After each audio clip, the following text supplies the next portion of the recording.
Hello and welcome to episode number 11 of His and Hers Movie Podcast. I am one half of your host, the veteran of podcasting, JP, podcasting out of southwestern Pennsylvania. And joining me tonight, as always, is my co-host, Carly, who always keeps the toothpick on hand, podcasting out of southwestern Pennsylvania.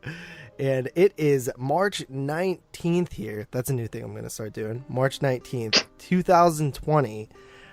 Because a lot can change in a week. And I think that it's interesting to document that. So, how are you doing tonight? You make it sound like we're going to be like hiding out in caves like in a few months. Like, oh, it's September now, guys. And we are in our underground bunker. And we don't know how much more time we have. And that's that.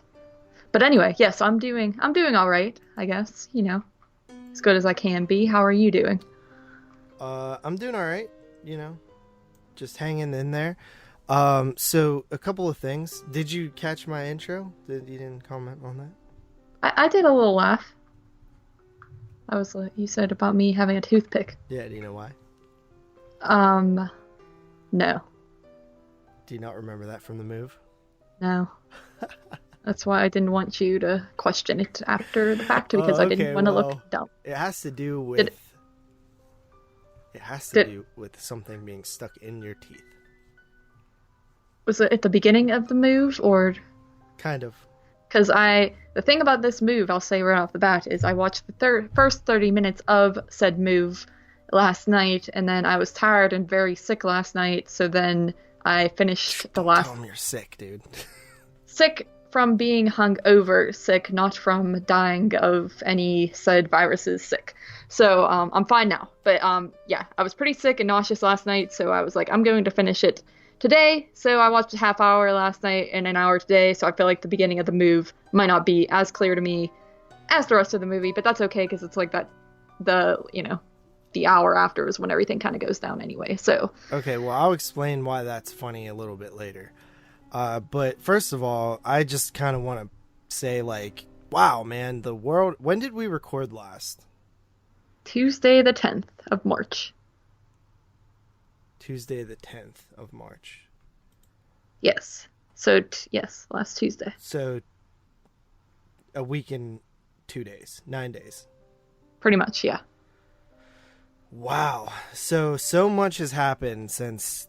I think we recorded on the 10th. By the 12th, it was like utter chaos. Yeah. It was like, not even that. It was because I just had a birthday 2 days ago, and it was legit like 2 days before my birthday that the whole world was like, never mind, we're going to cancel all of life for, 14 days at least. I remember being at work on, I think, Wednesday, so like the day after we recorded, and just like, wow, this has just gotten really real, and then I'd probably say a day after that it got way more chaotic, and it's just been a complete like crap show ever since then. Yeah, the way like this could be years from now, hopefully, if things get better, years from now, though, this will be like one of those memories. Like, I remember where I was when Michael Jackson died or 9/11 happened. It's like, I remember when the entire world shut down for like 3 months. Yeah, it's going to be in the history books, dude. Yeah, it's crazy. Yeah, it is crazy. Pretty nuts, honestly. I think that, I think I just got word today that my work might be shutting down. So that's kind of crazy. Hopefully I could get some sort of financial assistance from the government. Yeah. But honestly, like, I just wish everybody the safest and best. Hope nobody gets infected. And if you do, I wish you a speedy recovery. Hope you don't infect anybody else. And yeah, it's kind of crazy. A little bit taken back by the whole thing. Just because it still doesn't feel real. Like, it feels like it's just going to go over like in a week, and everybody's gonna be like, remember when we were all stressed out? That's what I hope happens still. Yeah, but I don't know. But it started like, it's weird because the things you care about at first are not the things you care about after a couple days go by. Like, for me, at first I was like, oh, are we going to be able to see this move on, in 2 days? Which, by the way, this episode was supposed to be The Hunt, but it is now V.F.W. We'll explain why a little bit later. But so I was worried about that, and then then I was worried, well, what about these conventions we have? And then I was worried, well, what about, this other thing that we were going to do? And like, that seemed important. And now I'm just like, is there any food at the store? Yeah, I mean, I'm not gonna like I'm still kind of bummed about the convention stuff, but at the same time, it's better than something happened to me directly and I can't go to the convention. At least it like happened to everybody in the convention itself. It's just, or all the conventions and all the events are pretty much just being moved away for now. And, it'll all come back around. But it's like, I look at it that way. It's better than, oh, I've gotten super sick or something horrible has happened to me and I can't go to these fun things now. It's literally just an event that affects everybody in the world, which is also crazy in itself. It's not, a lot of times when a major disaster or something happens, it affects like one country or one state or something. But this is legit the entire world. And it's just really creepy because there's just no escape. Yeah, so it's like some places have it way worse than we do, or even close to us. So it's nuts because seriously, it became like very real to me when all of a sudden the NCAA was saying that their March Madness series was going to be shown to crowdless venues. And I was like, wow, that's crazy, because that's like such a big thing. And then hockey quickly followed, and all these other sports, and then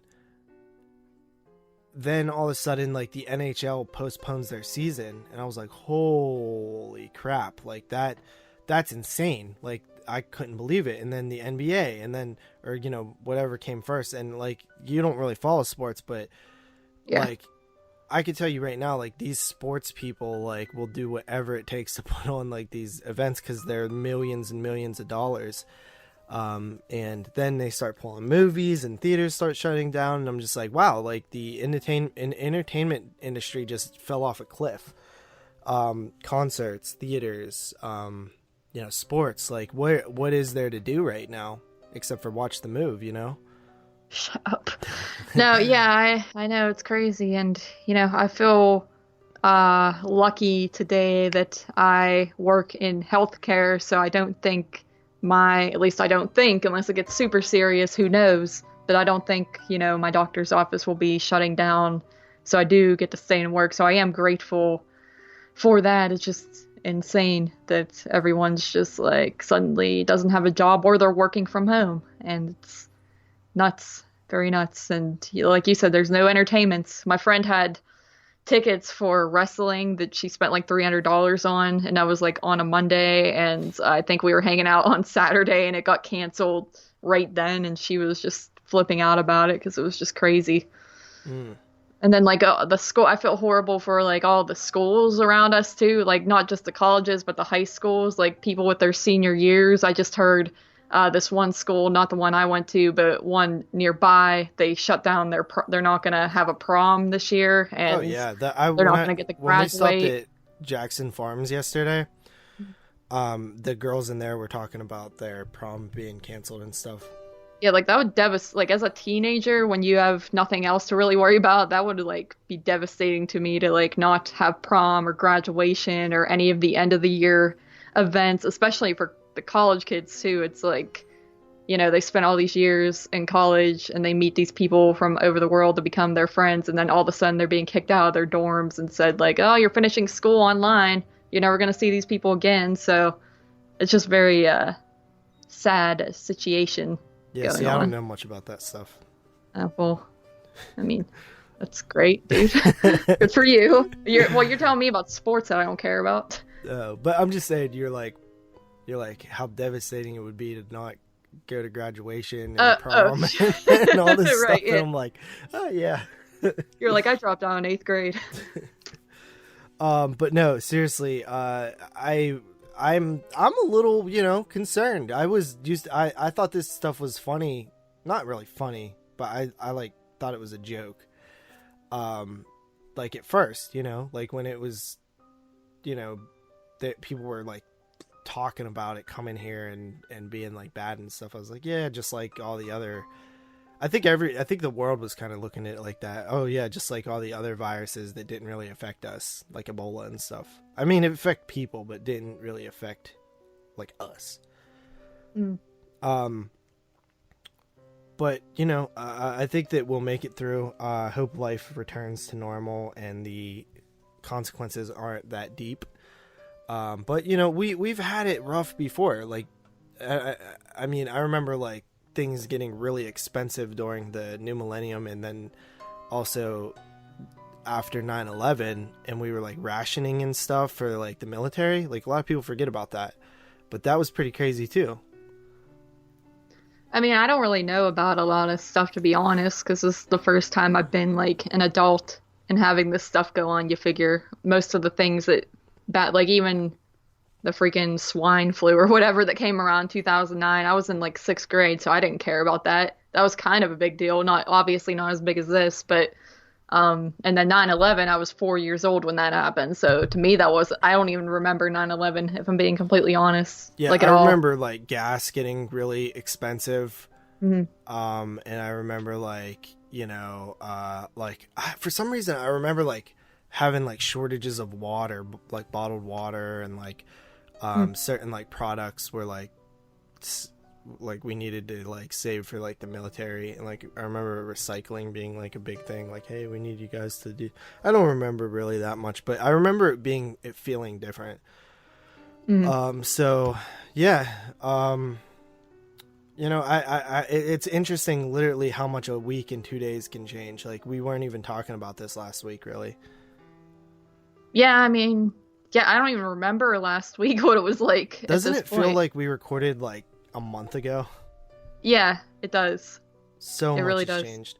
So anyway, besides that devastatingly horrible news to start the show, then after that we had 2 holidays in between the last time we recorded. 3, kind of. We had 2? Yeah. Oh, you're gonna make me look. Oh, yeah, you're right. We had St. Patrick's Day and Friday the 13th. As well as Carly's birthday. Yeah, I'm a holiday. Yeah. But yeah, my birthday is on St. Patrick's Day, so they go hand in hand. But yeah, that was actually fun. On Friday the 13th, I got on Skype with some of the people who like to Skype in the community, and ended up being on there till like 5 a.m.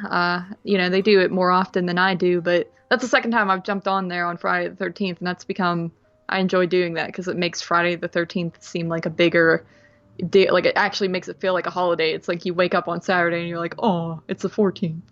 And I watched like 6 of the movie. Well, I watched technically like 3 of them, and then I just put on like 3 other ones in the background of the first 8 Friday the 13th movies. So that was fun and exciting. And you stopped over for a grip, so that was pretty cool. Yeah, gave me some birth presents. I stopped over just for a little bit of hanging out, and we gave you birthday presents and stuff like that, and then I hopped on Skype for a moment, and then I went home and I watched Friday the 13th part 1 on Monster Vision. So the old Monster Vision run, I caught that. I found it on the internet and watched it, and then I spent the rest of the night watching Darcy and Joe Bob talk about Friday the 13th part 4 on YouTube, which was pretty fun as well. So yeah, there was I always end up working on both of these holidays. It's funny enough, because I always actually compare these 2 holidays together, because I actually always do the same thing usually with these 2 holidays. So with Leprechaun, I watch Leprechaun 1 and Leprechaun 2 and maybe Leprechaun 3, and then the next year I'll pick up where I left off, part 4 or 5, Back to the Hood. I always skip Origins, but maybe I'll throw it in next time. And then the newest one, and I was I kept that cycle going for a little bit, but I couldn't remember what I did last time because I think I threw it off by watching the newest one. But so I just was like, I'll just start from the beginning again. And I do the same thing with Friday the 13th. I ended the last Friday, which we always have more Friday the 13th than we do St. Patrick's Day. There's only one. But I always do that with Friday the 13th too, where I'll, pick up where I left off. But the last one that I watched was Jason Takes Manhattan. And then the next one would have been part 9. But I don't know, for whatever reason, I was like, you know what, I'm just going to start over again. Even though you know me, I like part 9 a lot. Well, you did just watch it that too. Maybe that had to do with it. We just saw it last summer in the drive-in less than a year ago. So I decided, you know what, I'm just going to start from the beginning again, and I watched part 1. But then I watched part 4, so now I'm like, what's going on here? So maybe I'll go back and fill in part 2 and 3 next time. I don't know.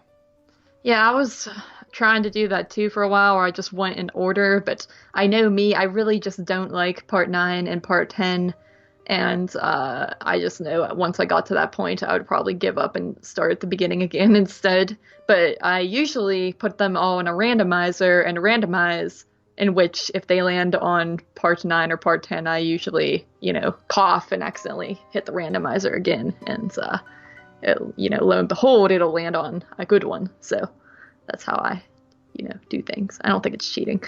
But Friday the 13th, I look forward to Friday the 13th happening, because it gives me an excuse to rewatch those, and it makes me kind of miss being a kid and just rewatching the same old slasher movies over and over again. Yeah, well, hell, I had like major nostalgia on this last one. I'll explain when we go into what we watched, but I agree with you. You know what's funny is I don't do it with any other series. Like, Halloween, I don't watch. Like, I watch that. I don't watch them. You know what I mean? Like, I don't. Yeah, I used to, but I don't really do it too much anymore. I always try to squeeze in the original at some point. Maybe Halloween 2, maybe Halloween 3, but that's kind of it. I think I watched H2O last time. I don't remember. But yeah, I don't really do that with the Halloween films. It's more so that I'm just, it's a couple things. One, I'm not a huge fan of that franchise. Like, I don't have nostalgia for it really. Mm-hmm. And then 2, I don't really care for, some of the later films like that much at all. And then 3, I'm always so busy in October that I literally just don't have time to add anything else to the watching stacks.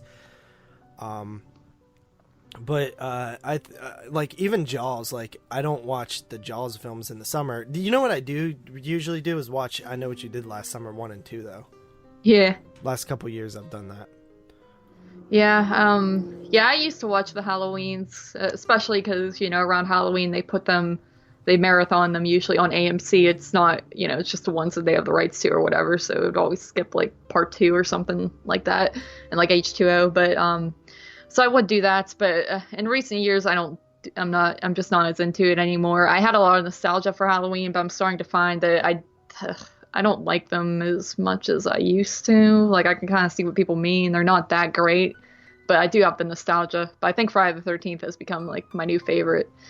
But Leprechaun, I don't care about that at all though. So I don't be watching those on St. Patrick's Day. Dude, that's ridiculous. I don't know, dude. I just can't. They're just too goofy. But, then, on Sat, that's when, or not Sat. When was St. Pat? What the freak? I'm all confused because I took like Tuesday. 2 days off of work. Tuesday. That was my birthday. And since you can't do anything, because my original plan was to go out to the bar with some friends that night. And like I said, it was like the day prior to that, they were like, all bars are now banned. So I just hurried up and ran up to, Sheetz, which is a gas station that sells beer. And I grabbed some alcohol, invited my friends over, and you came over too. And it was a fun night. I was happy with it. So I'm fine with that. We just drank and watched some movies. And, that is cool with me. So my birthday was not too shabby. I was worried it would be a disaster.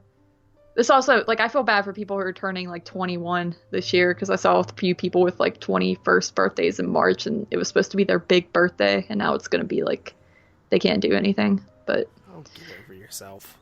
I never once felt like I had to prove something on my birthday. I didn't say you have to prove it. It's just like a fun thing. Like you wait, you're like 21's one of those huge birthdays where you're like, oh man, I can't wait to go to the bar for the first time and like be able to legally buy the alcohols and everyone will buy me shots and blah blah blah. And now you just can't because you know. Yeah. I'm just saying this. I don't know. Yeah, but I didn't anyway, really do much on my. I mean, it was never that big of a deal for me. well, yeah, because you were like drinking at age 13. You already had that experience. Yeah, and technically I drank in bars before I was 21 too. I was gonna say that. That's why I said legally drink in the bars. Mm-hmm. But anyway, so yeah, that was our week's kind of, you know, happy birthday to you. Thanks. I enjoyed what things we did do, but you know, we had other plans. Like we were gonna go see a double feature of Bloodshot and The Hunt. And then we were going to talk about them on this show, as well as we had today, actually, a double feature of some Vinegar Syndrome titles at this theater that we kind of learned about. There was like an hour in some way. We were going to go to that. We were also A Quiet Place. Wasn't that supposed to be? This Friday, yeah. Yeah, so that was also going to be a double feature because they were going to play part 1 and part 2. So yeah, that was yesterday. A lot of double feature misses, unfortunately. But, you know, what can you do? We'll get them eventually. And hopefully things will, you know, the theaters will all open back up and everything will be well, fine. The Hunt is... We're able to watch The Hunt tomorrow, March 20th, on VOD. So maybe that'll be our next episode. Not 100% sure. Yeah. Might just be a week delayed on that. But, I mean, we're relatively... How many weeks are we into this year, you know? 1, 2, 3, 4, 5, 6, 7, 8, 9, 10, 11, 12. We're on week 12. But you know, the first week was like 3 days, so we're keeping up with the shows. Yeah, we are. We haven't missed one. Mm-hmm.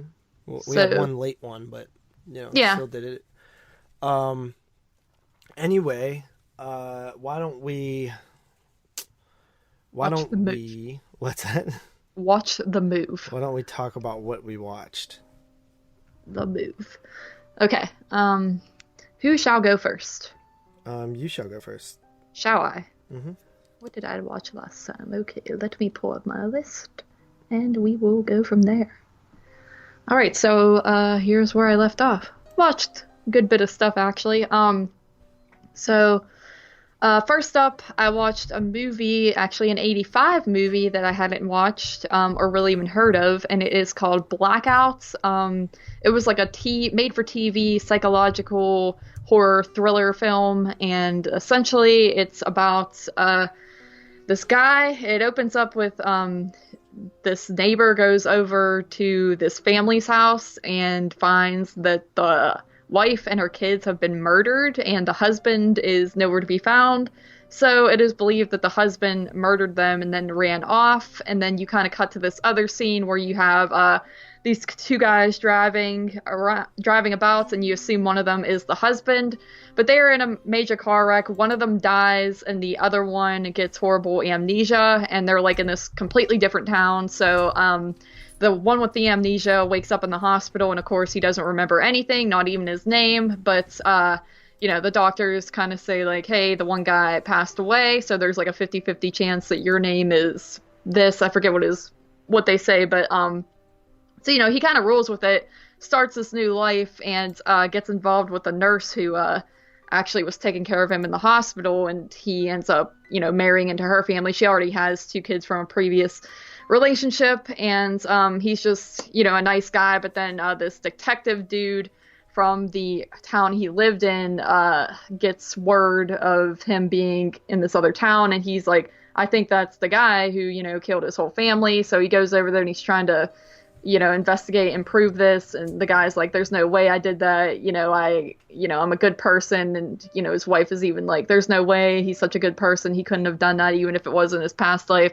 So it's kind of like you're, you know, a mystery where you're trying to see, like, is he the guy, is he not the guy, and it was the other guy who was killed, or is he the guy and he's like all turned around, or is he going to snap again? And that's the basis of that story. I actually really dug it. I didn't watch it on the best quality, but it was pretty good. It had the TV movie vibes for sure. Pretty tame for the most part.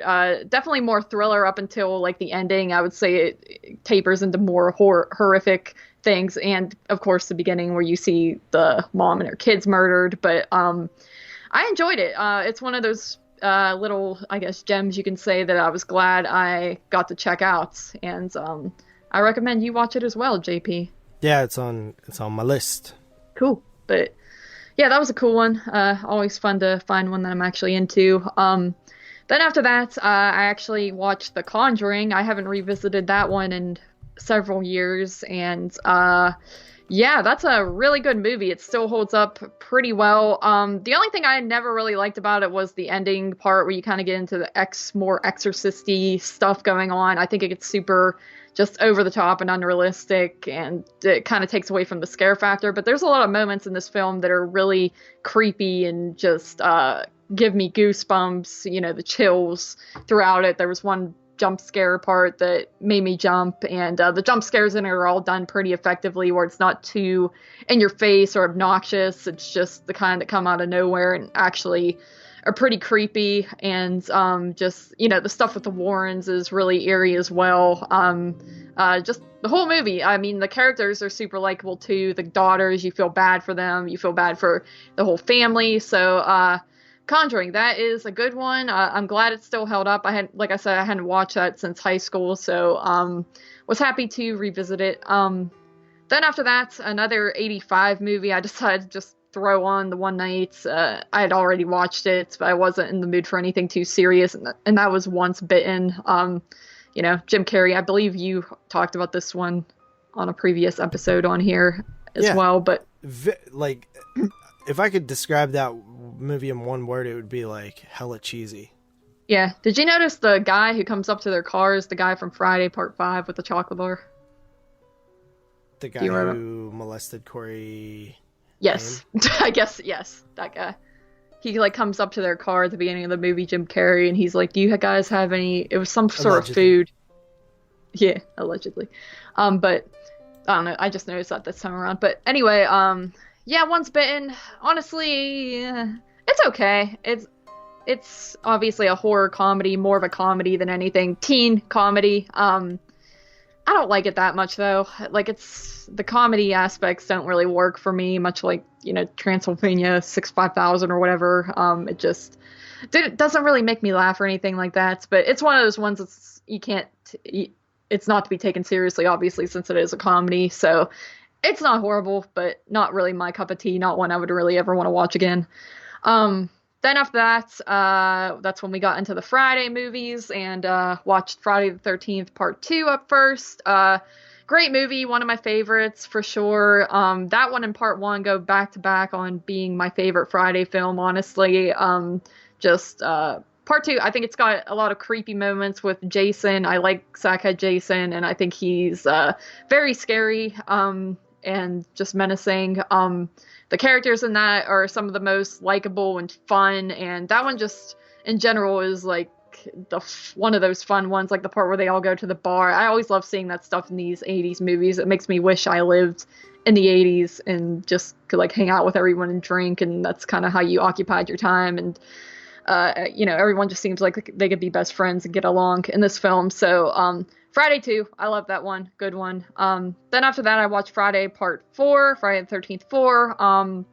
This is the one I always find to be a little bit overrated because it's just forgettable to me. I don't know why. I love Part 1, 2, 3, and 5 the most, I would say. And then this one is the one that I would always watch the least, even when I was a kid. And yeah, I mean, it's good. The characters are cool and everything. I just, for some reason, I don't get into it as much. I feel like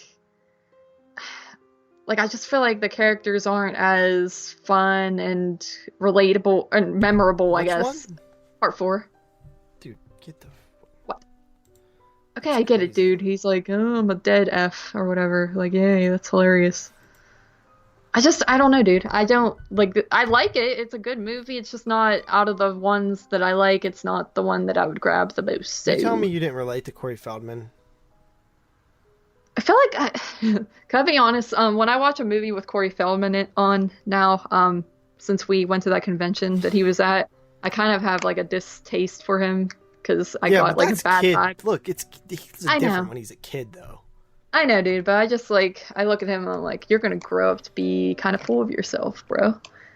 But no, that's not like a huge thing. But yeah, Friday 4, I don't know what it is. It's just not one of my favorites for whatever reason. But what can you do? And then after that, I watched Friday the 13th, Part 8. Growing up, this is one of those nostalgic ones for me. Where growing up, even when I was a kid, I knew it was kind of dumb. Obviously, just the fact that it's Jason Takes Manhattan, that says a lot. It just sounds like it would be getting dumb, but I still watched it just as much as all the other ones. Now I do find it, like, it's really not a good movie. The main girl in it's not that good. Just a lot of cheesiness in it, a lot of stupid, but I hate the moments where you see Jason as a little boy coming out of the water and the mirror. That's the worst. It's awful, like, and it just looks like a regular kid. It looks nothing like, oh my god, it's just horrible. But the look of Jason is awful when his mask, like everything. It's a pretty awful movie, honestly, but I'm nostalgic for it. It's one of those. I don't think it's awful. I really don't. The storyline is dumb, but yeah. Like, what's so bad about like the kills and the like set pieces and stuff? Yeah, I guess that's why it's like bearable for me, is because I do. It's another Jason movie. It's no Jason Goes to Hell. I'll give you that much. And it is grounded in reality. It's no Jason Goes to Space. I'll give you that much. So, that's kind of why I've always liked it. But, I do like the kills in it as well. So it's one of those nostalgic ones for me, but I don't think it's super great either. So there's that.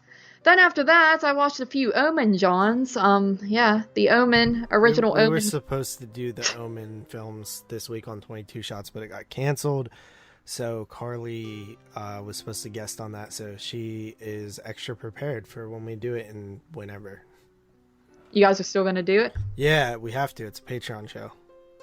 But it's not going to... Are you going to, like, put it off for a while and then reschedule it? Like, are you going to do other shows first, probably? I don't know. Our schedule, until this virus thing calms down, we're basically 22 Shots is on hold. Oh, okay. I did not know. Yeah. But, all right. Well, yeah, I'll just talk briefly about the Omens, because, you know, we should be doing them on the show eventually. But, yeah, the Omen, the first Omen, hadn't watched this one in a long time. I think I watched this all the way through when I was a kid. I thought I'd seen it multiple times, but watching it this time, there were scenes I straight up did not remember at all, so it gets me thinking that I might have never actually sat down and watched the whole thing all the way through, but, you know, there's a lot of scenes that are super memorable too, but yeah, man, The Omen is actually a really good movie. I always kind of remembered it as being, like, slow and boring for some reason, but it does get a little bit draggy towards the end when they're trying to, like, kind of uncover what's all going on, kind of like the dad is left to uncover all this with that other guy, but even then though, I'm interested in it. I'm like intrigued with what they're doing. There's a lot of super creepy moments in the movie. The music is really creepy. I think Damien is pretty creepy. You don't really get a lot with Damien. It's more like the adults kind of just, you know, thinking like there's some evil going on here, but I think he's just like, there's something about him that's super unsettling.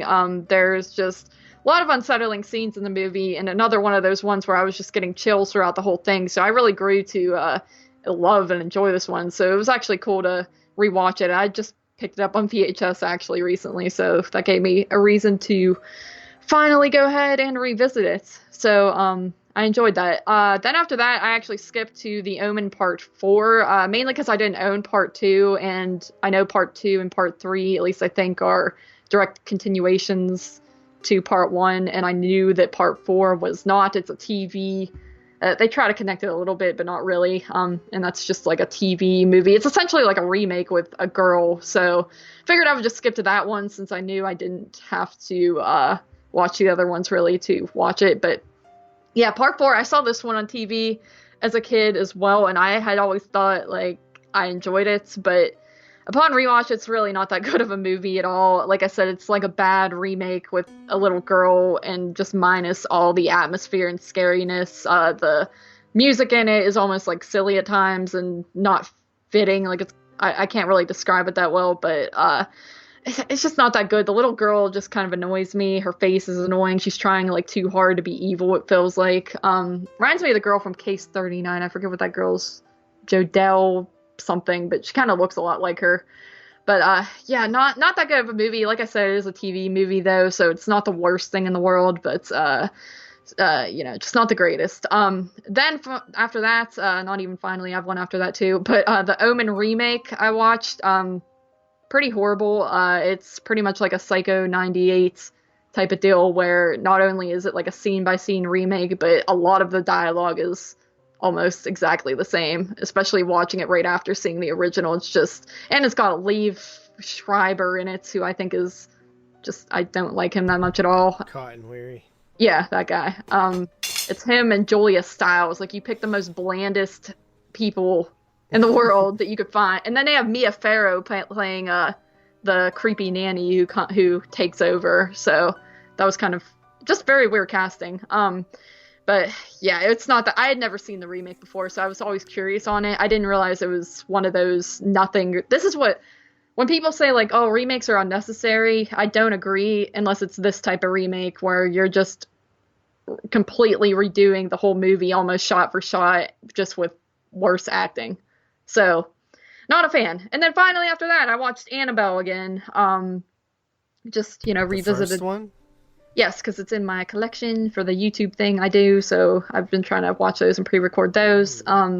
But yeah, the first Annabelle, it was horrible when I saw it in a theater. I rewatched it again later on and also thought it was pretty horrible. Upon this watch, I kind of came around on it a little bit more. I'm like, it's not that bad. At the start, I feel like the whole build-up part isn't that bad when you're kind of dealing with the family and they get the doll and, they have a baby and all that. And just kind of the character development isn't too bad. It's when they start getting into the quote-unquote scary moments that it gets a little bit cringe and just very generic, fake, ghostly movie that's not really atmospheric. It's just like jump scares and not even good jump scares, just bad like CG type of scares and just super not realistic or atmospheric at all. So yeah, it's definitely not that good. Probably the weakest in the whole Conjuring universe besides even weaker than Curse of La Llorona.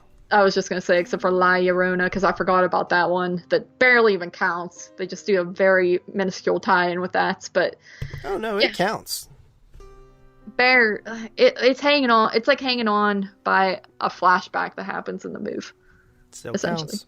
All right, it counts, dude. I'm just saying they tried too hard to just market it like that. But anyway, that is all I've watched. That was like the coolest part of the move. Yeah, I know. But, yeah, that's all I watched finally, so I will give the mic to you. Okay, I watched 14 things since we last recorded. Oh, God. How many did you watch? I don't know. Hold on. That seemed like a lot. 10, 1, I'd 2, say. 3, 4, 5, 6, 7, 8, 9, 10. Yeah, exactly 10. Mm-hmm. I watched 4 me. more than you. Jeez, that's great. I beat you. Screw We should you. keep a tally. I shall. Yeah. I shall. No, I shall. All right, All right, so just, first up is I gotta scroll down through this. Okay, first thing I watched was Martyrs 2016. These are films that I'll be brief on because most of these are Patreon films for 22 shots. But Martyrs 2016, I was watching it and I was like, yeah, dude, this is literally like you just said with the Omen remake. It's literally just the same movie. Like most of the dialogue's like similar. They change up the third act a little bit. But it just feels like the same movie but lesser quality. It doesn't feel as impactful, it doesn't feel as important, it doesn't feel as deep. It's just missing all the stuff that made the original Martyrs so classic. And I was bored with it 20-30 minutes in because I'm just like it's the same thing but lesser. It's like pointless, you know what I mean? And I went to go log it on my Letterboxd and I was like like, because I even said when I posted, like, Justin is watching Martyrs, on Facebook, I said I've been avoiding this one. And I go to log it in my Patreon, and I logged it back in 2016 or 17. So, and I went back and double checked my sources, like my notes and stuff, and I did watch it before. I watched it when it came out for prep that year. I literally completely forgot that I had seen it. Like, That's good. Completely. Did not know that I had seen this before. That is how forgettable Martyrs is. Yeah, because I actually remember when that came out and you telling me about it, because I actually saw that remake too, and I remember being at Walmart and just picking it up. So when you said you never seen it, I was a little confused because I thought for sure you would have had to have seen it since you were telling me like about it. I thought you did, but that's crazy that it is that forgettable. Mm-hmm. So, yeah, I gave that one like some trash, like 5 out of 10 or something. It maybe 4. I don't know. Again, it has such good material that it's working with that it's like, there's certain things about it. Like the story is a good story. So, But after that, I watched My Truth, The Rape of the Two Coreys, which I spent like 3 hours trying to watch this when it was live streaming for $20. And it just was like never letting me buy it. The streams went down. I was like following it all night. I was talking to Kyle who was trying to watch it. And it was just like a nightmare. Apparently the website that was hosting it was hacked. This is a documentary by Corey Feldman that is revealing the story of his molestation and Corey Haim's rape during their childhood in Hollywood, and it was a documentary made, and it was going to stream 2 times, once on like last Tuesday, not this one that just passed, the one before, and then again on like Wednesday or something like that. I don't really remember, but I tried to watch it and I couldn't get in. Eventually it did come through and it was on YouTube, so I watched it on YouTube, watched the whole thing. And I will say, I've been following this story since I read Corey Feldman's book when it came out, because he talks extensively about being molested and being taken advantage of in that book, as well as Corey Haim being raped and things like that in that book. And then he's had interviews. There was actually a thing where it showed like a couple years ago that he actually, when he was younger, went and reported these crimes to the police, and they never did anything about it. These tapes from years and years and years ago came out where he was actually reporting it and like saying names on the tapes and stuff like that. So he did try to report it once. But it, like, to kind of say, I think it's kind of out there now, but there's a few people who were involved in this sort of alleged rape of so Corey Feldman was molested more than raped, if you want to call it that. He was like sleeping, and like his like manager would like basically give him oral sex and stuff like that. It's pretty gross. Ew. As a teenager, and it was really creepy how he describes it and stuff like that. And then there's like a couple other people, like I mentioned that Dominic dude from Friday 5. Apparently that was consensual, but Haim was still a minor, and that went on for years into his adulthood. Why would that ever be consensual? What? Right, you're talking about that weird the chocolate bar guy from... Yeah. And why would he want... Oh. Because he apparently, like, and they hint at the fact that since Haim was like molested and raped and stuff, that it turned... You know how you see that sometimes where like people who are sexually abused turn into like sexual deviants in their adulthood? Yeah. I think that's what they were kind of getting at, that Corey Haim was like sort of, it made him into like this sort of sex addict, like freak type dude.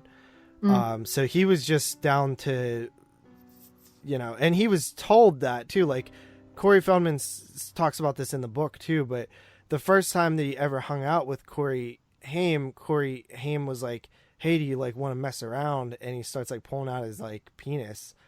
And he's like, yo, what are you doing? And he's like, do you want to mess around or whatever? And he's like, dude, I'm not gay. And he's like, I'm not gay either.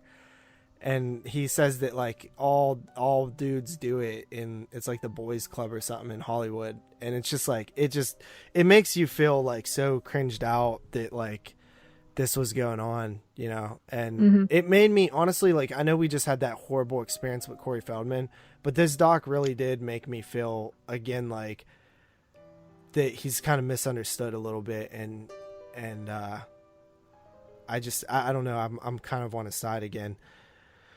And that book, the big thing was the book that I read years ago. It's one of the most powerful books that I've ever read.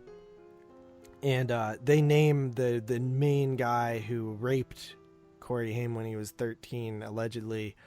And honestly, dude, like, I'm a very skeptical person at heart, at my nature. It's skepticism usually. But I'm pretty much like 80% on board that probably did happen, just based on the information presented and what I know about the person. Yeah. Afterwards, it's disgusting. It's horrible. Like if it happened how it was told to happen, it's just there's too many people that I know that a lot of people are like Corey Feldman just making up stuff so that, you know, his whatever, you know, to stay relevant. But it's like other people in this documentary are corroborating that story who have little to gain, like Corey Haim's wife and stuff like that. You know what I mean? So I don't know. It just seems like too on point to not be true, but it was a very good documentary. I already knew everybody that they named. So, nothing there. I didn't, but some people didn't know. So it's like, I don't know. But yeah, so that was that. Cool. Sounds interesting. Pretty good doc. I've been following that story for 7 or 8 years, like 6 or 7 years, I think. After that, I watched my 85th movie of the year, which was Godzilla 1985 or Godzilla 1984, depending on where you're from. Which, can I have that VHS, by the way? I figured I was never going to see that again, so yes. Okay. You're welcome. Thank you. Godzilla 1985. I actually really liked this Godzilla. It seemed like it was darker again. The ending was actually kind of emotional, oddly enough. I dug it. Yeah, actually, at first I thought, oh, this is going to be stupid, and then I actually ended up digging it as well. It's scary. I think Godzilla is a scary mother effer. I think his face looks really stupid when you see him up close, but from far away, when he's destroying the whole, you know, city, it's actually pretty terrifying. Yeah. After that, I watched Psychos in Love. This is from 1987, I think. And it is a comedy horror. It was a Patreon film. Basically, it follows this guy who's a serial killer, and he stalks and kills people. And he meets a woman who is also a serial killer, and she stalks and kills people. And then they kind of have a relationship together. Pure comedy. It's like satirical type comedy too, a little bit. I was actually like surprised. It's always weird to me when these films, like these satires, exist like so early, because I always just feel like that type of comedy didn't really exist, but it really has. If you look at it, it existed in the 50s and 60s. Hell, even the Universal Monsters films had this satires later with the Abbott and Costello stuff. So, but I never expect it to be part of that era. So it just always like weirds me out. But it was fun and funny and kind of cool. I feel like it overstays its welcome a little bit too much. Like after a while, I'm like, okay, the joke's kind of gotten old a little bit. They're just doing the same joke in extended formats after a while. But there was this one joke that was pretty funny where they hate grapes, and then it's funny because like they both hate grapes, and they go into these rants about them. That's when they first meet each other because they realize they both hate grapes so much. But they're like, I hate grapes. I hate green grapes. I hate red grapes. I hate grape grapes or purple grapes. You know, I hate peeled grapes. I hate unpeeled grapes. I hate, you know, sliced in half grapes. I hate skinless grapes. I hate skin on grapes. I hate seedless grapes. I hate seeds in grapes. Like, and they just keep going. And then at the end, like, the woman's all like, what do you want to eat? And he's like, well, let's go get some Raisin Bran. And she's like, you know that, like, raisins are just dried up grapes, right? And he's like, no. And he's like, what are you going to tell me next, that prunes are dried up plums? And it was funny.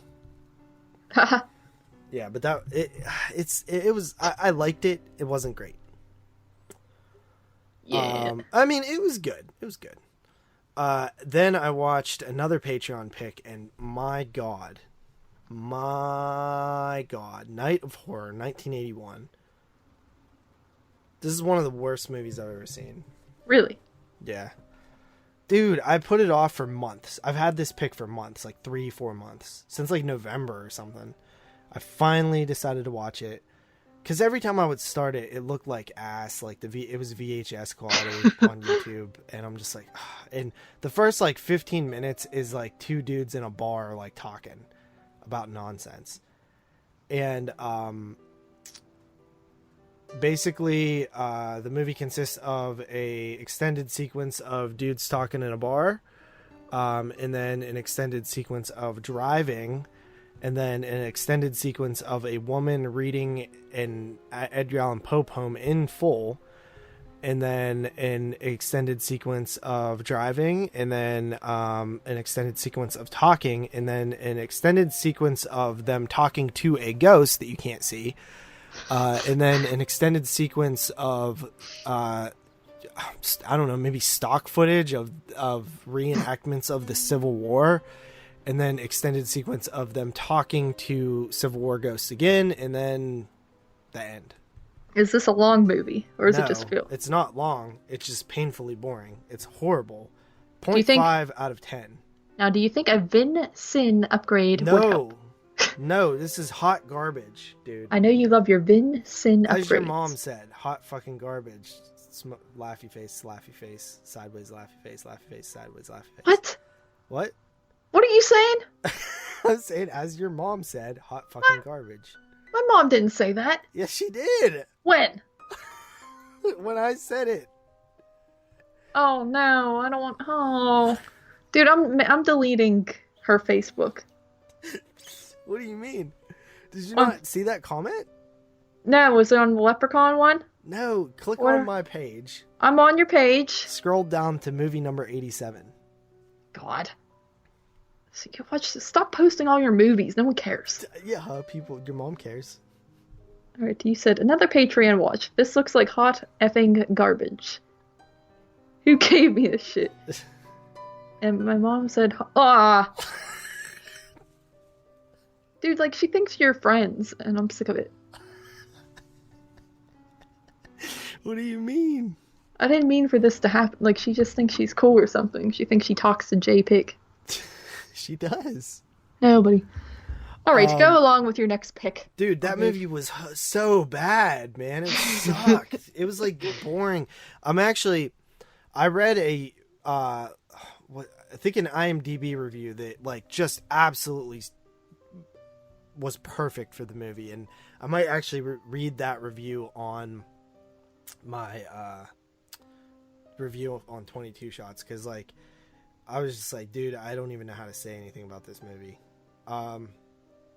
So then I watched, by the way, so far I've watched nothing in my collection that was sealed, which sucks. And that continues, because I watched Friday the 13th and I watched it online. So on Vimeo, somebody uploaded the first 3 parts of the 1998 Halloween Friday the 13th Joe Bob Briggs TNT Monster Vision Marathon, which I am so nostalgic for. So in 1998, I was already an avid horror watcher at 7 years old.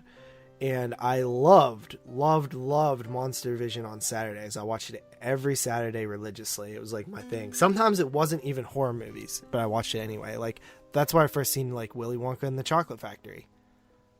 Really? Yep. That's why I first seen I want to say Back to the Future. They played the Monster Fish? Yeah. Why? I don't know. Sometimes they just would. They played other stuff that wasn't horror movies all the time. Like they played Surviving the Game with Ice-T. First time I seen that. There was quite a few movies. Mad Max. First time I seen Mad Max Beyond Thunderdome and Mad Road Warrior.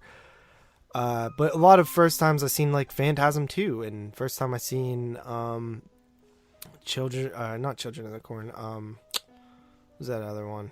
A lot of movies. First time I seen a lot of movies. But yeah, so that was really fun to revisit because it taped the whole Joe Bob segments, and that episode was particularly fun because he kept talking crap on like the production and stuff of Monster Vision. It was like a really fun thing to watch. But I remember 1998, I remember them advertising for it, like, join us on Monster Vision for the Friday the 13th marathon and stuff, and I'm just like, wow, I can't wait. And I want to say, now I'm not sure, but I'm going to look into this. I want to say that in 1998, I'm going to look back, that 1998 was Halloween was on a weekend. It was Halloween night. Sheer Halloween fell on the weekend. What? Go on. Yeah, Halloween night was Saturday, October 31st, 1998. Dang. You know where I live, right? At the top on the left. Yeah. Well, when you first come up the hill before that first house on the left, there used to be a trailer there, and that was where my great grandparents live, Papa and Aunt Sis. And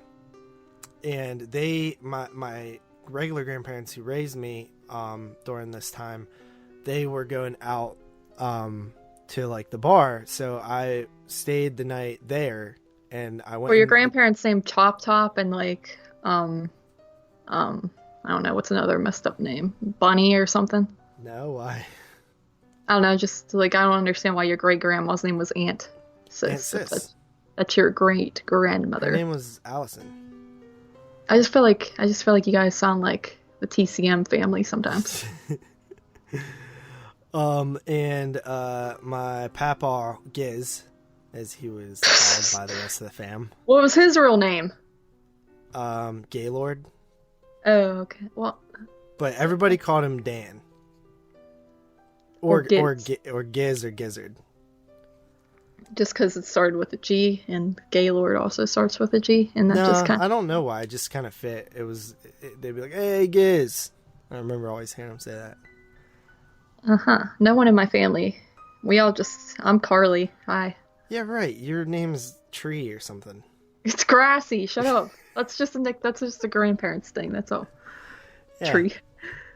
Yeah. So, anyway, but my great grandfather did have a banjo, and he would play it, and it would be like, oh God.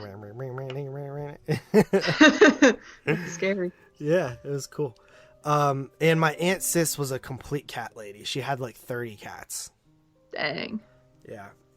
And I was watching TV, and I watched Monster Vision. I think I remember falling asleep during the first, at the end of the second film, I fell asleep through a lot of part 3, and I woke up. They didn't show part 4, and I remember Joe Bob being all pissed about that years later when I watched the clips. He's like, there's crucial plot pieces in part 4. He's like, what do you mean we don't have the rights to part 4? And so I woke up in part 5, and I remember specifically because that was the first time I ever seen part 5. And then I think I fell asleep at the end of part 5. I think they might have showed part 6, and that was it. But I rewatched the first part. I came in contact with a dude on Facebook who said he was going to send me the complete marathon, which is cool because I'll be able to rip it and revisit it. And after that, I watched. Oh, by the way, Friday the 13th Part 1. I've definitely grown to love it ever since we first seen it in the theater. Yeah, like I said, it's probably my favorite one, honestly. I just don't like that though. That makes me cringe. Well, it's my Can you favorite pick a one. new favorite? I think we're gonna need No! to pick you a new favorite. No, dude, I love it. We picked you a new favorite horror film. No, we didn't. What It did we was The pick? Shining. Okay, what did we change it to then? Because I don't recall this happening. TCM? No, dude, that's yours. Yeah, it's yours too. That's boring. Don't you want me to be different from you? Okay, fine. The Exorcist.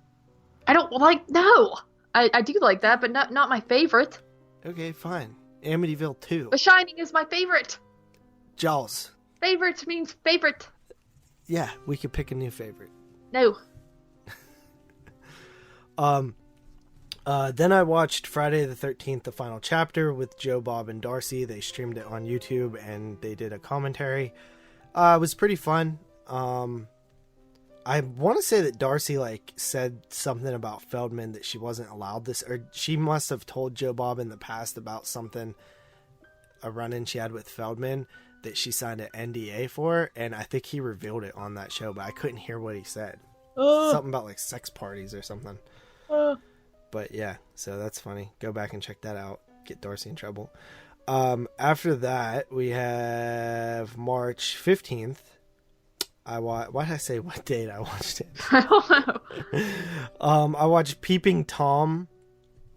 By the way, Friday 4 is my favorite Friday the 13th.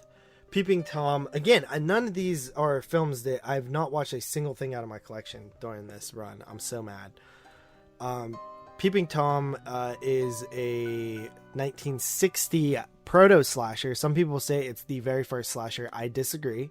I do not think it is the very first slasher. I don't think it has enough elements to be considered a full-on slasher. For one, I think that most times slashers, we do not spend the entire film with the killer. There's only very few exceptions, and it's Maniac, which I think is also more of a psychological slasher and not a traditional slasher. So you could say that this is more of a psychological slasher, but I think really why it gets its slasher sort of vibe is because of the two POV kills with the tripod, or the one with the tripod and then the other one with the camera in the bag thing. And the opening scene definitely has a slasher-esque, it's definitely a slasher sequence. But I think the stalk and slash isn't that heavy in this film. I think that it's definitely has elements that made other slasher films exist afterwards that they took influence of. But for me, to this day, the still number one slasher film, the first slasher film for me is Halloween. There is an argument that could be made for Black Christmas that I'm open to. But I think Halloween is 100% the complete accumulation of all slasher elements coming together and forming, like Voltron. It's a fully formed slasher. The other ones have elements. That's why I call them prototype slashers. But yeah, so Peeping Tom, pretty good movie. Reminds me a lot of Psycho. Came out the same year. And I think that one thing that was cool about watching this is 1960, so probably shot in 59. I think this is truly a turning point for horror. I think modern horror starts here with Peeping Tom and Psycho. Yeah, I would say you're probably right. Yeah, it just feels like it's changing. Mm-hmm. Gave it an 8 out of 10. Really enjoyed it. Then I watched Tom Savini as the Ripper from 1985. Again, I don't own this one. I borrowed it off of you on bootleg. But yeah, it follows a college professor who is teaching film, a film history class on film imitating real life, specifically the murders of Jack the Ripper. When he comes in contact, conveniently, just so happens to be teaching this class for the very first time, and it just so happens that Jack the Ripper's ring is in his town. If you actually think about some of these films, they just you're like, yeah, that makes no freaking sense. Yeah. But so he buys this ring because he's obsessed with it, turns it into Jack the Ripper, and stalks his students and stuff. And then Tom Savini comes in for a moment. Pretty good. Mm-hmm. Not really. Pretty fun though. Yeah, fun. I actually liked it. It was one of those fun ones from '85 that I was kind of looking for. Yeah, I enjoyed it. I would like to own this one day. That would be a cool Vincent title. I would agree, yeah. All right, after that, quickly, I watched Leprechaun at your house. I didn't count that as a watch. I didn't watch any of that. I actually did. And yeah, I enjoyed it. Your mom seems like she wants to see it.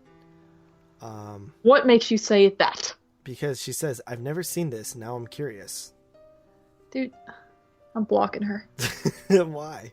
Cause, dude. Just cause. I'm blocking you. I don't know. I'm blocking it. I'm cringed. I love Warwick Davis. I love Leprechaun. It's good stuff. Then I went home after your party and I watched Leprechaun 2. Fell asleep, woke up, finished it. 2 is a lot of fun, man. I like 2 more than 1 nowadays. Leprechaun 2 with Morty is just... it's just like comfort food, man. I like Leprechaun 2 a lot.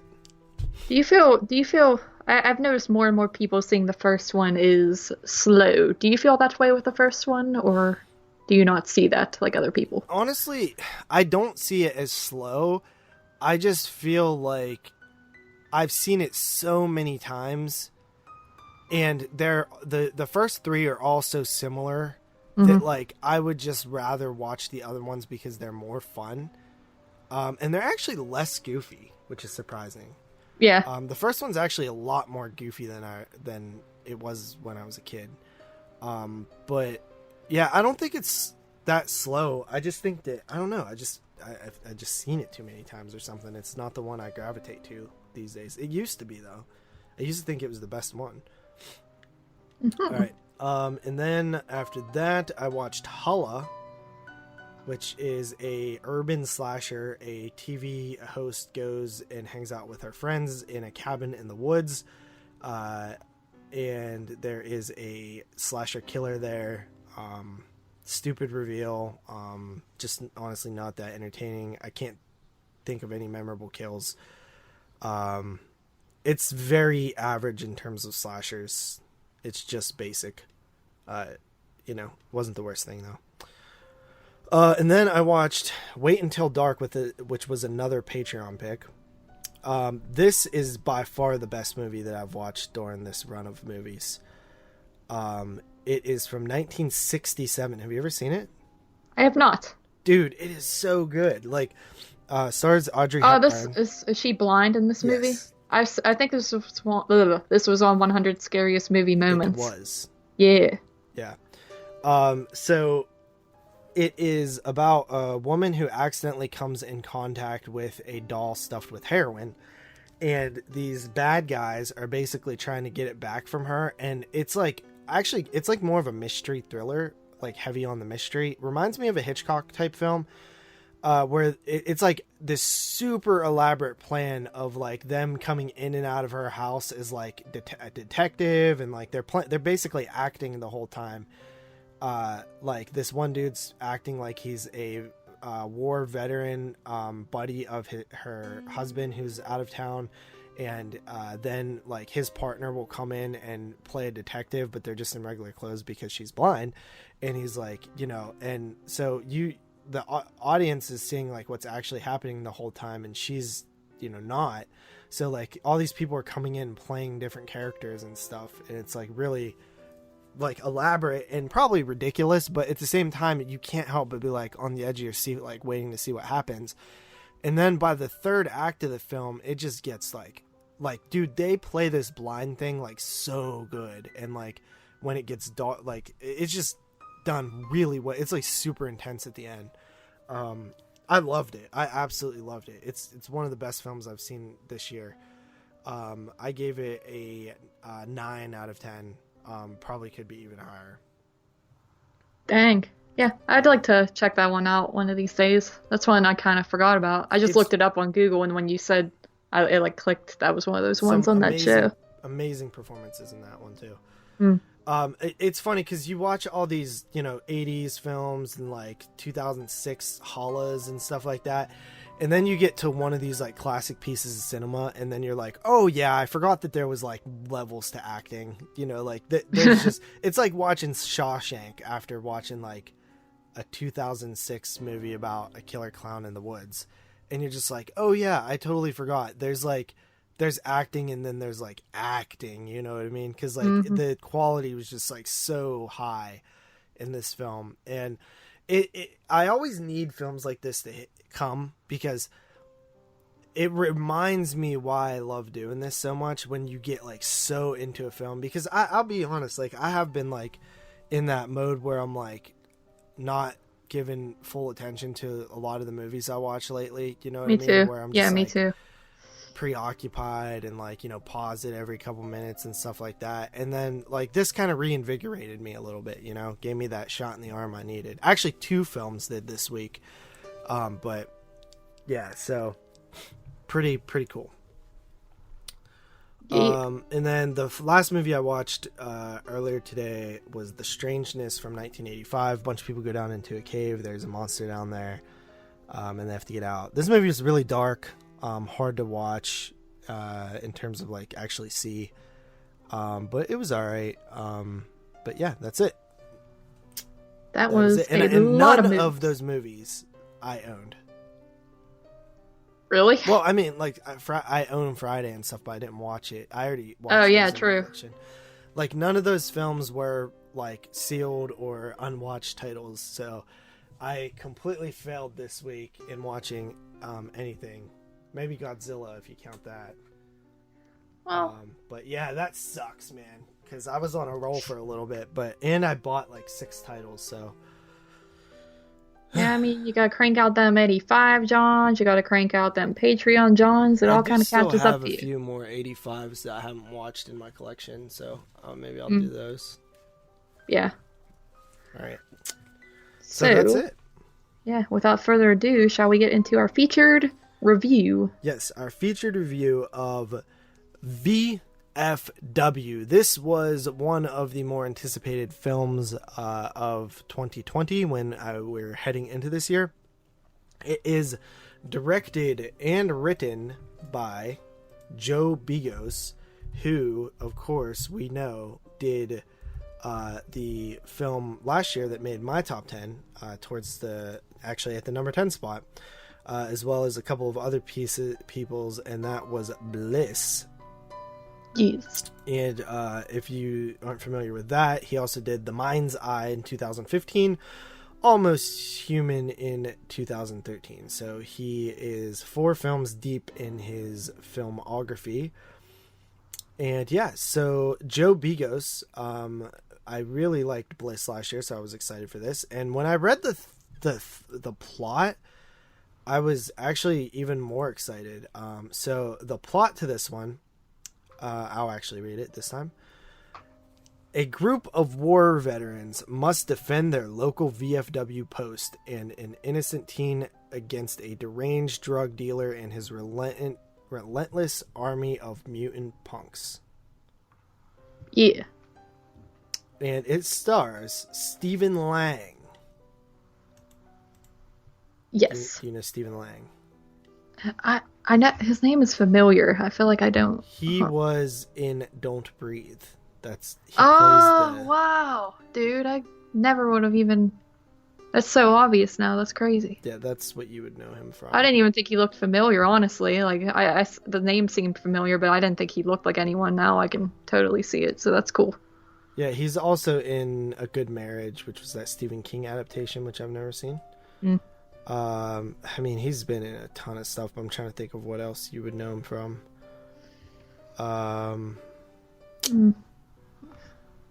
Manhunter. He was in Manhunter. I saw that once. I don't really. He's not like a big horror actor or anything. William Sadler, you know him? Yeah, I think I actually have come to find I really like him. Dude, I love William Sadler. He's in a ton of stuff. He's one of those people that I always thought, this is one of those like Shawshank actors who never did anything else. And then I started realizing he's actually in a lot of other stuff. Oh yeah, he's in over a ton the years. of stuff. I love a lot of the films that I've seen him in. One of my favorite films that he's in is Trespass with Ice-T and Ice Cube. That is, and Bill Paxton. Him and Bill Paxton. We need to watch it one day because it is one of my favorite movies. But him and Bill Paxton go to like the ghetto and basically have a treasure map of this stolen gold from a church. And they end up seeing a murder between like gang members, and they get stuck inside the building, and all the gang members are like, it's a siege film. And it's really good. It has Ice-T and Ice Cube in it. But he also was in the very first or the second episode of Tales from the Crypt. I believe it was the first episode. I think the first episode is the Christmas episode, though. I thought that was the second. I could have sworn. I've only ever seen that first season with you. I can't remember. I think they aired differently than they're on the DVD set or something. Oh, okay. But yeah. But he's in The Green Mile as well. Disturbing Behavior. He's in... Wait. Is this a different Omen? The Omen TV movie? Wait a minute. Yeah, I think that... I was just going to say, I swear he was just in something. Wait, hold on. Is that like another... It's 45 minutes. Is that like another Omen film? Like, do we not count that? Hold on a second. I don't know what you're talking about. Let me see. I'm on his page now. Sorry. Tales from the Crypt Demon Knight. He's in that. Oh, he was... that's what he was in The Grudge. That's what I just saw that he was in. Really? As Detective Wilson. So that was a pretty horrible film, but... Oh yeah, he was in that. I remember. Yeah, we liked that. We liked that he was in it, but like it didn't. Like yeah, that was about it. Yeah, but I've always wished that I saw. He was in Roseanne, an episode of Roseanne. I always wish that I saw him in more stuff because I always thought William Sadler was really awesome, and he's great in this movie too. And then the other big known actor that I know of is Fred Williamson, the Hammer. Sorry, I was like looking up that Omen thing. That looks like it's not related to the Omen. It looks like it might just be another movie called The Omen. But I think so. What year is it from? 1995, and like the plot doesn't sound anything like The Omen, so I'm thinking it's not related. But I don't know. Who cares? At least you didn't do the Omen show yet. Maybe you can look into that. But so yeah, Fred Williamson. Yeah, you know him? I think I do. Well, he is a former defensive back football player who played for the Pittsburgh Steelers, the Oakland Raiders, and the Kansas City Chiefs. Oh. And he also is an actor, and he was in a lot of blaxploitation films, as well as films like, I don't know if you want to look at his filmography or not. Read some of those titles. One of them has the N-word, so I'm not going to read that. Just one of them? Okay, well, I see From Dusk Till Dawn. That one's familiar. Let's see. He was in classics such as Snoop Doggy Dog, Doggy Dog World. No, he was in The Hammer from 1972, which I own on Blu-ray. He was in From Dusk Till Dawn. Yep. He was in Inglourious Bastards from back in the day. He was in Fantasy Island, the TV series. He was in the Bronx Warriors trilogy. He was in a bunch of exploitation films. He's also in Children of the Corn 5, Fields of Terror. He plays the bartender, I think. He was in Ned's Declassified School Survival Guide. Really? I used to love that show. Yeah, Daydreaming in Gym, Coach Sacks. I don't remember that show that much, I guess. But yeah, so he was in a bunch of stuff. George Wendt is in this film. It has a very great cast, you know what I mean? Yeah, that's the dude from House, right? And Cheers. Yeah, House. That's what I know him from. I kept seeing him, and I was like, I think that's a guy from House, but he's so old and like not as big anymore. And I was like, I don't know if that's him or not. And then at the end, I was like, yeah, that's definitely him. Yeah. But yeah, pretty solid stacked cast, I will say. Yeah, no, it was great. It was great. I really liked it. He was also in Bliss. George Wendt was. Girl from Bliss is also in this. Yeah, she plays Gutter. Yeah, which I didn't notice. Like I couldn't tell she at looks first. different. Yeah. I thought she looked familiar, and then I was like, oh, of course she does. Madison, who Yeah. I have like a little bit of a crush on. Not gonna lie. I actually think she looks better in this movie with that weird hair than that like frizzy hair in Bliss. Somehow. See, I don't know. I have a crush on her with the more like the more curly, messy like hair. It's weird. I don't know. I normally don't go for the curly haired girls, but I don't know. She just has a thing about her. I like her. Yeah. So yeah. This movie, I'm gonna be honest, dude, like I like this movie quite a bit. Yeah, I could say I pretty much the same. Like I said, I started watching it last night and then finished it today. I hate when I do that because it like makes it so broken up in my head. But last night I was super into it and then I just started passing out. So I thought, you know what, I'm not gonna ruin this because when I start kind of drifting in and out of sleep, I'm not paying attention anymore, and it starts becoming part of my dream or something. So kind of gave up on it. But yeah, dude, I kind of this is like I even mentioned this to Austin. I was like, this is the most John Carpenter feeling movie not directed by John Carpenter I've ever seen in my life. Do you feel that way? Yes. And what's interesting about that is and I will tell you in one moment, I like, okay, so what, before I even say anything, what did you feel was John Carpenter about it? For the big one is the score. Literally sounds like he wrote this, like he did the score himself. I mean, just that whole intro, you just have nothing but score and playing throughout the whole thing in the background, just very, not even eerie, just kind of like that's adventurous. It reminds me of Christine, or even though I don't think he even did Halloween 3, but that just that type of music like you get in Christine when the car is like chasing someone or something. That's like the main movie it kind of reminds me of. But not only that, just I mean the plot of the movie feels similar to Assault on Precinct 13, which I've only seen that once, and it was last year for the first time. So okay, I was gonna ask you if you've ever seen that movie, and I do think that if we had more time, we picked this film last minute. If we had more time, I would have suggested watching that as sort of like the classic to compare it to, how we do that sometimes.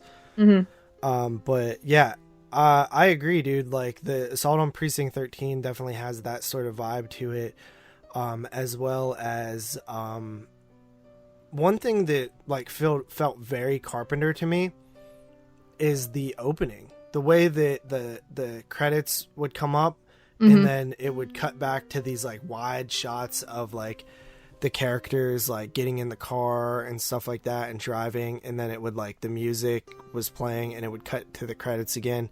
Like that just feels very Carpenter staple to me. Yeah. Just like the way, not even just that, just how the whole movie's shot. There's certain scenes where you get a group of characters kind of like standing in a line, like army style or something like that. That reminds me of like Assault on Precinct 13 or even Prince of Darkness in a way. It's just very interesting. I was getting Prince of Darkness vibes actually. Just the way that it was shot and like the setting. It feels like it could be in like California. And even They Live. Yeah, for sure. Those are like Assault on Precinct 13, Prince of Darkness, and They Live all kind of feel similar to me in certain aspects. Yeah, I think it's their setting. But so Brian Sammons posted his little review on it on Facebook, and he said basically, Assault on Precinct 13 style, Phil's Carpenter, blah blah. He said, like many Begos films, this is a love letter to 70s and 80s horror and action movies, and it wears its John Carpenter influence on its sleeve. And then David, have you seen this post? I don't think so. Okay. So David S. Smith said, I was at a screening with Begos present. Cool guy. Gave us all whiskey. Interestingly, he said he hated it being compared to Carpenter because Carpenter borrowed the style of storytelling from Hawks, Rio Bravo, and doesn't get accused of aping that style. Though given the soundtrack, which is one aspect of the film I didn't like, I can see where it goes in the Carpenter comparisons. And then Brian said, wow, I like the whiny little bitch less now. Look, if everyone says this movie looks like a Carpenter film, then you have to own that. Also, Carpenter has always been upfront in his love of Hawks, citing him as a favorite director of all time. So I don't think that he would be in denial like this guy. Lastly, I wasn't just talking about the soundtrack. The movie, in addition to blatantly ripped off soundtrack, looks like a Carpenter flick, especially the use of lighting and color, something Hawks didn't do. And dude, I 100% agree. I even commented on the thing, and I said, I actually can't stand when directors get mad at fans for saying a film is like or influenced by other films. Like, dude, it's now your choice. See, this is why I suck at writing. I knew you were gonna like stumble when you said you were gonna read off yours. I knew it was gonna be a typo somewhere. Like, dude, it's not your choice how we view your film. Like, that's what I was trying to say, but I said, like, dude, it's now your choice how we view your film. Yeah. But no, seriously, like, it's not like you can put your art out there with your intentions. It is not up to you how we consume it and how we digest it and how we inevitably decide the fate of it. We decide the fate of your movie, not you. I'm sorry. It's just the way that it is. Just like if we put out a podcast, we can't tell people how to take it. They have to do that for themselves. I'm actually shocked by this information because, I don't know. To me, it feels like this guy, I thought for sure this guy must be a diehard Carpenter fan and he was purposely trying to emulate him. It made me lose respect. Yeah, I was like, holy crap, you're actually, like, I feel like he stole, I want to accuse him of, like, stealing Carpenter's style now. Cause at first it was just like, oh, influence. Yeah, now influence. It's like we're all happy and praising it because we love that stuff. And it's still its own film, dude. You can relax, Begos.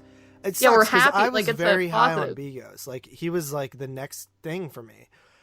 And now I'm just like, okay, dude, like, I don't like that you said that. Yeah, like, it's a positive thing that we're comparing it to Carpenter because obviously he's an all-time great. He's arguably the best horror director out there ever. Yeah, that's crazy. I wasn't expecting that. Even if you give a lot of people the same exact budget and be like, make a film that looks like Carpenter's, like, they're not going to be able to do it. Like, you should pat yourself on the back for being able to make a film that feels like a John Carpenter film, without John Carpenter's involvement. Yeah. It's wild. Yeah, man. It's crazy. But back to the film, which I still really do like. It doesn't hurt my love for the film. You have these war veterans who, pick each other up, go to the V.F.W. They're kind of hanging out in there, conversating. In walks in a new, a younger military man who is in the Army or the Marines or something. I think he's in the Army, actually. And he comes in and starts chit-chatting with these guys. They're giving him a hard time at first, but instantly accept him. And I loved the camaraderie and the brotherhood of, veterans. They make that come off very well. I've always loved that aspect about veterans and people who have served in any different types of, services for the United States. And I truly have always, respected those people, and I love that they have respect for each other. And the whole joke with the toothpick that you missed was that they were talking about this miss something of 1959 or something, whatever Yeah, okay, I remember that. And the William Sadler character says, well, guys, plot twist, this woman had a daughter and she is now following in her mother's footsteps and is dancing at this place or something. and we're going to see her, and he pulls out a picture of her, and Fred Williamson looks at it, and he's like, she ain't got no pussy hair. I like pussy hair. Where's her pussy hair? And then, like, there's this big joke with the pussy hair thing for a long time, and then he says, like, I even carried toothpicks. Dude, I like heard that whole. That was one of the things I was gonna bring up was the pussy hair thing because it was, first of all, it's gross way of saying that, and then I completely missed the toothpick part though. Yeah. So he has to, in other words, get the pussy hair out of his teeth. Yeah, as you do. Yes. What? No. That was my joke in the opening. No. Let's go back. Show's over. We're restarting. No, but yeah, that's one of the, I really enjoy the dialogue in this movie is like my number one positive for it because it just seems like they're all such good friends. And I wanted more of it. I wanted them to keep talking. I was like, I can sit here and listen to them conversate for like an hour before I get bored. You know what I mean? Like, I want to see these characters interact. It feels like they really did know each other for a very long time and stuff. Mm-hmm. And that's really cool. So I would have liked to, keep that going. It definitely one of the best films of the year for me. Go ahead, continue. Sorry, I stole your review again. No, it's okay. Yeah, not even just the beginning though, where they're all kind of like, nothing's really happened yet. But even as stuff starts to go down, certain things they say to each other, it's just, I like it, and it makes you emotional for them, and you feel for them, and you don't want any of them to die or anything. There were a few parts that were actually pretty sad because you get, like you said, it feels like these are real veterans who actually knew each other in real life and were best friends for years and years and years, and then everything starts to fall apart, and it's just, I just think all the dialogue is super well done throughout the whole movie, and it's just when stuff starts to go down, I mean, the movie kind of flies by, honestly. It's one of those ones where it's like, holy crap, it's almost over, and it feels like it just began. And just the violence in the film and some of the gore and stuff is actually really well done as well. So yeah, I dug this. I went into this not knowing, I didn't look into this movie at all either, so I didn't know what the story was. I just kind of went into it, and I really liked it. So yeah, I think that it was like really good, man. I thought that the dialogue was great. Honestly, the lighting. Honestly, the copy that I watched it on, because I am waiting for the 4K, was less than stellar. It was like 720p essentially. So whenever I get this on 4K or 1080p, I know it's gonna pop. But the copy that I saw wasn't very good, but I do have the pre-order of the 4K. So yeah, it's very similar to Bliss with the color scheme, but it's a completely different story and a completely different feel to the movie. So I respect that because it's like a completely different thing from Bliss. So it's not to be compared to that film at all if you didn't like that movie for whatever reason. So that's a cool thing about it. I like when directors can do a bunch of different films and different plots and make it work. The only thing I like, the mutant drug addicts on the hype. It all starts because a girl's sister is murdered, or like I didn't really love how that whole thing went. The beginning of it where the dude like throws the drugs over the thing and he's like, go get it or whatever, and then she just like commits suicide for some reason. I didn't really like that. Yeah, because it's like unreal. I didn't either. Like, I didn't like where the movie was going at first because I thought the whole thing was going to be another drug movie. And I do like drug movies, but to me it seemed a little crazy. And I guess it's supposed to be like this drug is so addictive that she's going to jump down there to get it. But obviously she's going to die, so yeah, it's really stupid. I would have liked it more like had the guy was like, here, do you want some of this? Like, stand up on this ledge in high hills or something, you know what I mean? Yeah, something and then she like fell. Because he was like using it for his own entertainment or something. I think that would have been more effective than it makes you lose sympathy for the character. Like, if she's so addicted to this drug that she'll do anything to get it, like walk on this ledge that she could fall to her death, and then she does. That makes you more sympathetic for her than to just be like, okay, this chick's dumb. I don't think she, like, did she think that she could get the drug by, why didn't she just walk down the steps? She didn't even, she jumped in a way that would kill her. Like, instead, like, she didn't even, like, try to, like, break her fall. She just, like, went head first into the ground. So it's, like, that was stupid. The only thing that I didn't like, pretty much. I just thought that it was, like, eye-rollingly bad writing, in my opinion. Mm-hmm. But other than that, I pretty much liked everything. It, like, dude, it gets mad gory. I like the POV shots with Stephen Lang and the shotgun. Stephen Lang's a very likable character. Mm-hmm. William Sadler's great. Fred Williamson's great. It's just great. And honestly, I really like the young buck, the young kid that came in. Yeah, I agree. I think the whole cast is very likable. You want them all to live. Mm-hmm. And you need that for these types of films where it's going to be in the contained little setting. Because if they're just a bunch of morons, like, I love how badass the old guys are. And, you know, you get that one part when the one guy is kind of injured and he's sitting there and he asked a young girl, he's like, are we winning? And she's like, yeah, they're like kicking everyone's ass. And it's like, I love that stuff. It's really cool. It's fun to watch. I'm not huge on, you know, I guess you could classify this as action horror, but sometimes when it's gory and well done, I can get behind it. So this one nails it for me. Yeah, not a ton of variation in reviews on Letterboxd, but let's hop into the Letterboxd reviews real quick. The positive review that I went with is from Todd Gaines, and he says, old guys kicking ass. V.F.W. is so much fun. It's loaded with gore and practical effects. It has a synth score to die for, and it pays homage to Assault on Precinct 13. See, everybody says that. It is like Joe Begos directed at V.F.W. just for me. Stephen Lang is such a badass. He's killing fools with every weapon you could think of.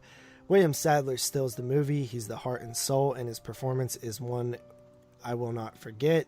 Man, V.F.W. is straight up action horror, survive the night fire. If you like movies with likable characters and a high kill count, V.F.W. is definitely for you. Very well said, Todd Gaines. I agree with your review, homie. Kind of summed up the whole film in a couple sentences. I agree with everything you said. And to the negative review, which isn't even that negative, it's Todd Gaines there gave it a 4 stars, said check it out. Good job, Todd Gaines. Yeah. Now Scott Tobias, on the other hand, who has a picture of the girl from Audition as his icon, his avatar picture. V.F.W. 2.5 stars. Retrograde thriller / gore fest. Notable mainly for a parade of grizzled character actors. Stephen Lang, Martin Cove, David Patrick, Kelly, Fred Williamson, William Sadler, George Wendt, etc. Playing hard drinking war veterans who get to take on a band of young punk made ravenous by a designer opioid. I walked out of Begos' Almost Human when it premiered at TIFF. So it's progress that he's getting better at ripping off John Carpenter. But Assault on Precinct 13, this ain't. So to me, it sounds like his biggest complaint in his review is that it's not Assault on Precinct 13. That he hasn't ripped off John Carpenter good enough yet. Yeah. It's... whatever. So Scott Tobias, boo on you. Yeah, 1 star for you. But yeah, I give Scott Tobias's review of VFW 1 star. Yeah. So Joe B, like, he doesn't even want this to look like it's paying homage to Assault on Precinct 13. I get what he's saying in the sense of, like, I want my movie to stand on its own. I don't want to just be, hey, this is Assault on Precinct 13, the remake. You know what I mean? Mm-hmm. So I get that, but I just think he went about it the wrong way. Yeah, it's just like, to me, it's like you can't even pretend that this isn't paying some respect, because it really is like a more intense remake in a way. But I don't know. I know what you mean. He just kind of came off as D-baggish about it, but still a good move maker. Still a good move maker. Mm-hmm. I agree. Yeah. So that is our episode on V.F.W, which did come out a little while ago, but you know, we didn't really know what to do this week, so we decided to go with that. Next week we might do The Hunt. I don't know. We'll see what we have in store. But I hope you guys enjoyed. Stay safe out there. And you have anything else to say?